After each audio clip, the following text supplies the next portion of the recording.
진아이스님 요새 부동산 네. 시장이 많이 조금 얼어붙었잖아요. 네네네.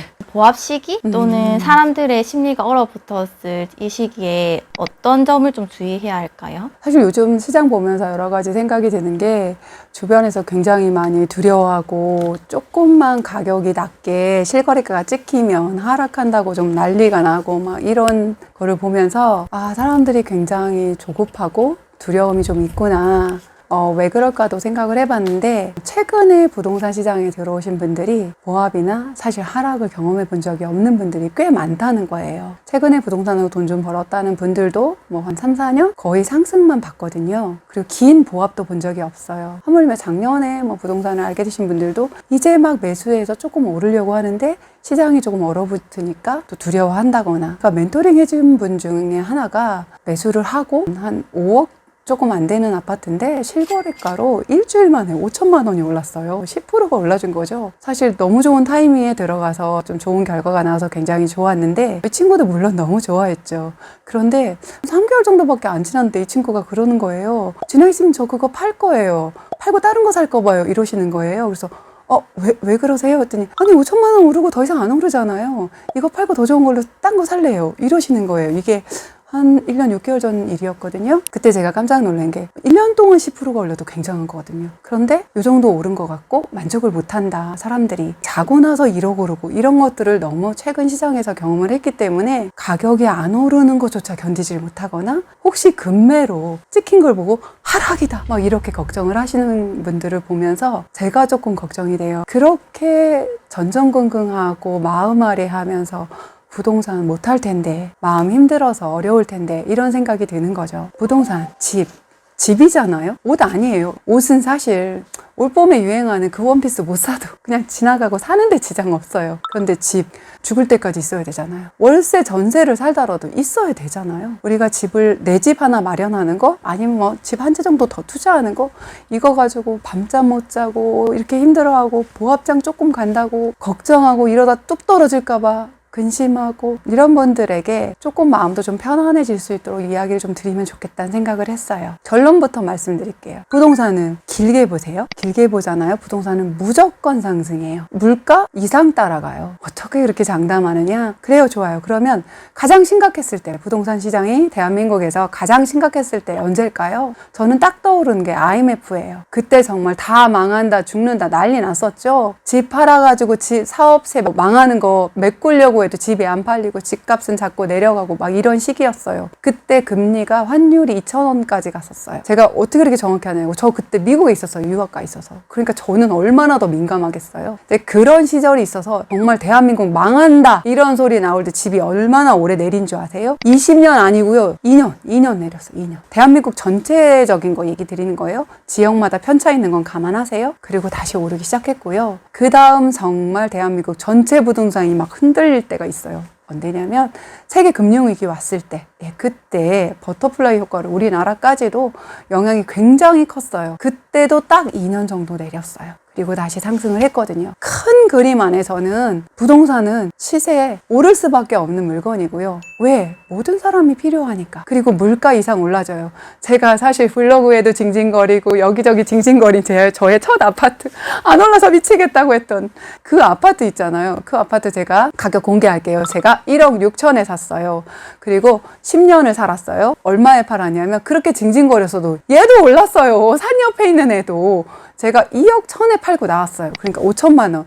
그래서 제가 이 영상 찍기 전에 한번 계산기를 두드려 봤어요. 5천만 원이니까 1년에 500이면은 제가 1억 6천에 산 거에서 얼마 올랐나 했더니 3.1 어쩌고 저쩌고 나오더라고요. 그렇게 안 오르는 애도 3%는 올라주는 거예요, 매년. 물가 상승률은 넘어간단 말이에요. 반대로 만약에 그때 제가 그 집 안 사고 전세 살았으면, 그러니까 10년을 전세 살았다고 보면 그대로 1억 6천인 거죠, 제 돈은. 한 푼도 안 오르는 거예요. 이렇게 길게 보세요. 그리고 다주택자분들, 뭐 보유세, 종부세 뭐 이런 데 집값 내리고 그분들이 알아서 해요. 투자 잘하신 분들은 알아서 물건 정리도 하시고 손절이 필요하면 또 큰 눈 딱 감고 그런 것도 하시니까 그분들은 알아서 하시고 오늘 저는 오히려 제일 불안해하고 힘들어하고 길을 못 찾는 1주택자나 무주택자분들한테 말씀을 드릴게요. 특히 무주택자분들. 지금 집을 괜히 샀다가 계속 내리면 어떡하나 이러시는데, 내 집을 먼저 생각하실 때 이 집이 주는 그 거주의 안정성? 평안함? 그걸 너무 간과하시는 것 같아요. 그 가치. 돈으로 매길 수가 없거든요. 그렇게 집 안 오르는 거기서도 제가 그게 저의 첫 집이었잖아요. 사실 2년이라고 하지만 한 1년 6개월 되면 이사갈 준비하거나 주인이 나가라면 어떡하지? 말도 안 되게 가격을 어떻게 올리면 어떡하지? 이 불안함으로 살 수밖에 없고 또 알아보게 되거든요. 주인 눈치 보게 되고.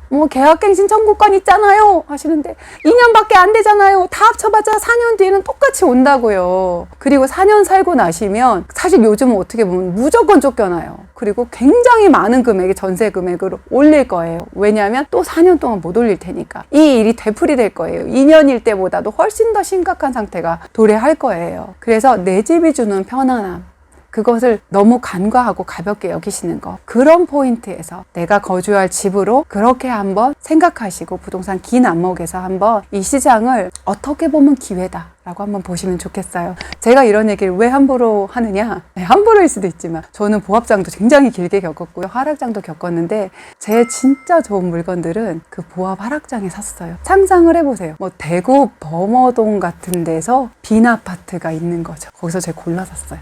그런 식으로 보합이 오래 가면 최고 좋은, 광역시에서 최고 좋은 1등 아파트에도 빈 아파트가 생겨요. 실제로 광주 본선동에 제일풍경채 빈 아파트가 있는 데서 골라 산다고 생각해 보세요. 실제 하락이나 보합장이 길어지면 이런 일이 일어나고 골라서 가장 알찬 가격에, 저렴한 가격에 살 수 있는 그런 기회가 또 오거든요. 그래서 어쩌면 지금 보합이 길어질까 어떨까 두려우신 분들, 난 부동산 무서워, 저거 샀던 사람들 다 망할 거야, 이렇게 시장을 떠나지 마시고 관찰하세요. 공부도 하시고. 그래서 기회를 봐서 적당하게 우리 가족이 살기 좋겠다 싶은 내 집 마련은 저는 지금도 권해드리고 싶어요. 사실은 지금 시장 같은 경우는 세금하고 그다음에 지금 금리가 오르고 있잖아요. 이런 것들이 짬뽕 돼서 시장이 좀 되게 어색한 시장이 된 거예요. 근데 실질적으로 각 도시마다의 공급량이나 이런 것들을 봤을 때는 충분히 더 오를 여지가 있는 녀석들이 꽤 있거든요. 이런 것들 사부작 공부 한번 해보세요.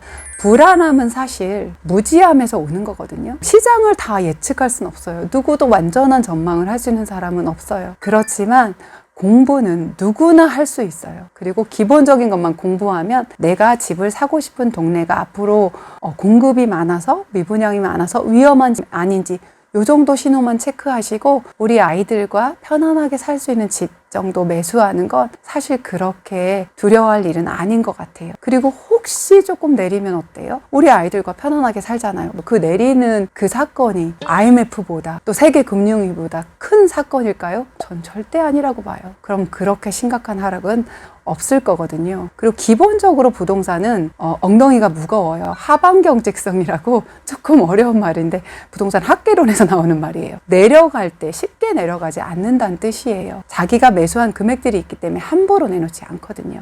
그리고 1주택자인 분들은 갈아타기 정말 좋아요. 내 집 내리잖아요. 내 집보다 더 좋은 집도 내리잖아요. 그러면 이 기회에 옮겨가는 거 한번 생각해 보세요. 무주택자하고 1주택자에게 공통적으로 드리고 싶은 얘기는 대출은 너무 과하게 받지 마세요. 지금 금리 오르니까 그런 얘기 하느냐? 저는 원래 그렇게 얘기해요. 지금 대출 받는 금액에서 최소한 2%에서 3, 4%까지 올라가도 주택담보대출은 원리금 상환이니까 원리금 상환을 하는데 큰 문제가 없는지를 확인하셔서, 이 큰 문제의 기준은 뭐냐면 내 허리띠 졸라매고 내 새끼한테도 야, 너 불 끄고 다니라고 했지? 이 전기세 얼마인 줄 알아? 이런 잔소리 하는 수준까지 가시면 절대 안 돼요. 왜냐하면 우리가 투자할 때 왜 투자해요? 경제적인 자유? 네, 맞죠? 그럼 경제적인 자유는 왜요? 사실 궁극적으로는 행복하려고 하는 거잖아요. 근데 원리금 상환해야 되느라고 자식 새끼 짜장면 시켜달라고 하는데 오늘 그냥 라면 먹어, 이런 얘기 해야 되는 수준까지 가시면 그건 아니죠. 매일매일 짜증나고요. 봄이라고 원피스 하나 새로 사고 싶은 색시한테 참어, 이렇게 얘기해야 된다면 그건 조금 아니에요. 서로 잘 조율하셔서 그냥 즐겁게 감당할 수 있는 선까지 대출 받으시는 건 저는 좋다고 생각하거든요. 조금 더 공격적으로 하시려고 하시는 분 중에서는 재개발 구역도 나쁘지 않아요. 조금 불편함 감수하실 수 있다면 가장 좋은 건 재개발이나 재건축 구역은 아시잖아요. 시간이 지날수록 새 아파트로 다가가는 거예요. 그리고 만약에 보합이 좀 더 길어지더라도 또 혹시 하락이 오더라도 아파트는 그 당대에서 시세가 멈추지만 재개발 재건축은 흐름이 왔을 때 올라주는 거와 별개로 절차가 한 단계 올라갈 때마다 올라가는 시세 상승이 있어요. 저도 제가 가지고 있는 물건이 오래 보합장이 광역시에 있을 때 얘가 사업시행인가 나니까 1억 2천 정도 하던 빌라가 1억 8천까지 오르는 거예요. 사실 흐름 왔을 때는 몇 억씩 올랐고요. 흐름 왔을 때보다는 강하진 않지만 동네 아파트 하나도 안 오르는데 얘만 오르는 그런 또 투자 포인트가 있어요. 제재가 이런 데서 좀 매력이 있습니다. 이런 데서 또 내 집 마련하셔도 정말 좋고요. 시장이 안 좋을 때 아유 겉봐 미친 듯이 대출 받아서 투자하더니 망했어 내가 집 안 살기 잘했지 이러면서 1, 2년 전에 집 못 사고 속상했던 거 풀으시는 거에서 끝내시면 여전히 위너는 될 수가 없어요. 지금 공부하시고 사실 지금 대한민국이 내놓은 규제들 다주택자 입장에서 규제잖아요. 저는 그걸 살짝 뒤지면 어떻게 보이는지 아세요? 아 너네 집 없는 애들 너네 집 사게 내가 이렇게 너네한테만 좋은 룰을 해줄게. 알았지? 너네 빨리 집 사. 쟤네들 못 사게 내가 막아주고 있을 때 얼른 내가 이렇게 막아주고 있을 때 집 사란 말이야. 이렇게 안 보이세요? 전 그렇게 보여요.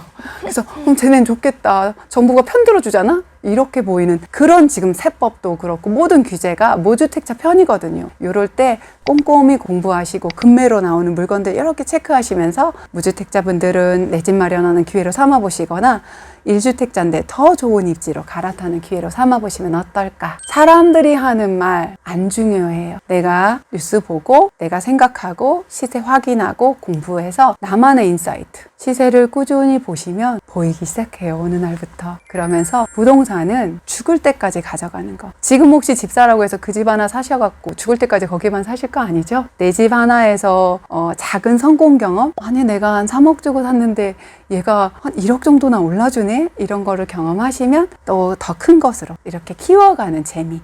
그러면서 노후 대비도 하고 부동산으로 자산 키우는 기쁨도 같이 누리면 얼마나 좋을까요? 그러면 경제적인 자유는 자동으로 세팅되죠. 행복이요? 당연히 예약 발행됐습니다. 오늘 조금 무거운 주제였지만 조금 생각 전환하는 데 도움이 되시라고 제가 좀 수다 떨어봤어요. 구독, 좋아요 눌러주시고 댓글도 남겨주시면 정말 감사하겠습니다. 이상 진아이스였습니다. 감사합니다.